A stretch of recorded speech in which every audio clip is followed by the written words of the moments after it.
Assalamu alaikum, кайрымдуу ага эжелер. Мына жылуулук тартуулоо акциясынын негизинде Мазмун Ош шаарындагы жана Кара Суу районундагы катоодо турган үйлөрдө көмүр жеткирүү алымда турабыз.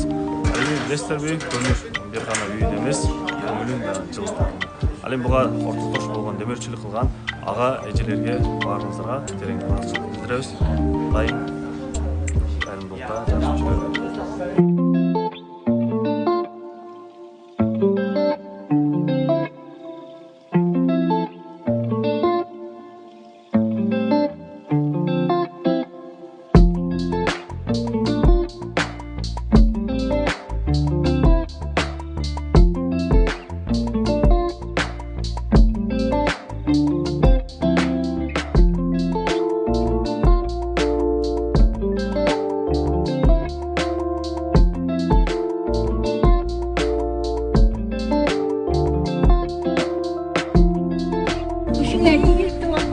Baldarınların oturun gördü, sorunlar kim oldu, ömrünler uzun oldu.